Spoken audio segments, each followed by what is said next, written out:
Well, the terrorist threat hits Los Angeles. Local law enforcement are ramping up security after a bomb threat to the Metro Red Line's Universal City Station. This as President Obama is visiting the MacDill Air Force Base today to talk about counterterrorism. Joining us right now is former Navy SEAL and Great America PAC spokesperson Carl Higbie. Carl, good to see you. Thanks so much for joining us. PAC is over, by the way. Yeah, okay. So I can say whatever I want. No. Oh, we like that. That's good. So you're wide open here. Yep. What's your take on this threat to Los Angeles this morning? Well, I think this is very important. Is terrorism actually doesn't have to take place, just the threat of it. Once they've done it once, it opens it up to, for people to interpret threats, interpret social media, interpret a lot of other things, just simply to say there's going to be a bomb. And then the cities and towns spend millions and millions of dollars in resources. They shut down traffic. They shut down pedestrian ways just to make things secure, and it interrupts our way of life. So that's the effectiveness of terrorism. How is the Trump administration going to deal with these kind of these threats differently than an Obama administration did? Well, it's a multi-pronged facet here. You have to fight you have to fight the war on the battlefield first off, and we have to go on the offense. We can't continue to do bombing here and there, but first we have to get on the same page as Russia and Syria. Once that's taken care of, we also have to fight a social war, because something is allowing these people to influence enough people here domestically to do these onesie-twosie lone wolf attacks. And if we're not going to fight a social war, we can't even fight the physical war. But what about when Donald Trump was campaigning for extreme vetting? Do you think that that's an important prong of trying to tackle this problem? 100%. I mean, the vetting right now, there is no way to vet people who don't have a system in the first place. I mean, well, but the Russians, they've tipped us off to the Tsarnaev brothers, the Boston bombers. They told our Department of Homeland Security and our FBI, and apparently we looked at it and then just dropped it. Yeah, well, that's the other thing, is we're taking in so much data right now. We're taking in so much information that it's impossible for us to adequately screen what's important and what's not, because we're so concerned about, are we profiling? Are we vetting properly? Is it any type of racism? The left has weaponized racism so much that it's impossible for our intelligence services to adequately vet people. But do you think, though, because we've been criticizing President Obama so harshly in some instances about his failure to talk about radical Islamic terrorism, does that really change the game if you at least identify that it's a bastardized ideology that is at the root of this? It's not a geographic threat.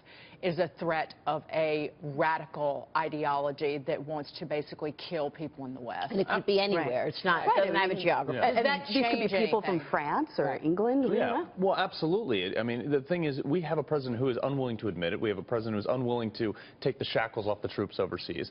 And now, with Donald Trump coming in, we have somebody who's willing to, quite frankly, call it how it is, as we've seen throughout the course of the campaign. But more effectively is that Donald Trump is willing to take steps that might not be necessarily politically popular, but have the ultimate end state of protecting the United States of America. What do you think of his team so far? Assess what you've seen so far, whether it be General Flynn, National Security, Defense, Mad Dog Mattis. How would you characterize what he's putting together as it relates to fighting terrorism? Well, this is the A-team. I mean, General Flynn is immeasurably intelligent. I mean, he ran the DIA. This guy knows the threat. He knows it intimately. General Mattis, I mean, this is the dream team of national defense. You look at someone like Mad Dog Mattis, who ironically doesn't like that term so much, but one of his most prevalent quotes in my mind is, "Engage your brain before your weapon." Now, that's somebody right there who, as ruthless as a battle space commander as he's been, he wants soldiers to actually use their brain, because he also said the most important 6 inches on the battlefield is between your ears. This is a guy who wants people to think outside the box, and sometimes, And how do you cap it off with the Secretary of State? What kind of profile do you need for the Secretary of State to fit together with the rest of this national security? You need a strong person. I mean, look, I'm not a huge fan of Romney just because of what he said on the campaign trail, but I like Rudy Giuliani. I really love Ambassador Bolton.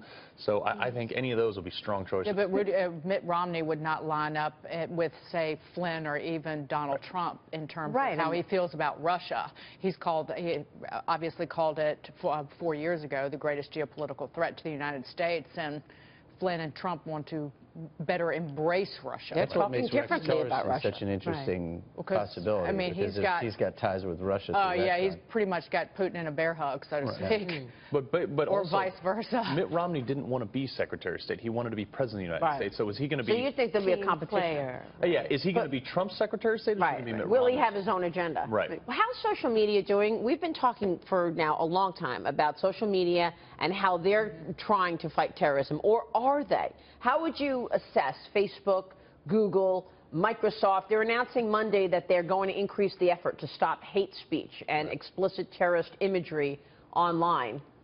Thank you. Sure. I mean, I Took this long? Yeah. right, exactly. That was my reaction. Where were you too. 2 years ago or They're 3 years blocking ago? Trump ads and Trump advocates on there, like That's Milo true. Yiannopoulos and Right. things like that. That's ridiculous. Yeah, exactly. But they can't stop the spread of. I mean, that is how they're influencing things. And also, you have our ICE, our immigration service, is not even allowed to check people's Facebook to do some proper vetting. Outrageous. It's crazy. That is What do you outrageous. think about that, Amy? I think it's outrageous, and there were certainly allegations with the San Bernardino killers that the now deceased wife had posted on Facebook, Right. and that should have been. They couldn't open the phone. And they couldn't open the phone. I think it's absurd when we consider the seriousness of the threat. But I wanted to ask you with this Bo Bergdahl. He is the soldier, as you know, who abandoned his troops. Wants a pardon. Yes, and he's just written an open letter. What do you think about that?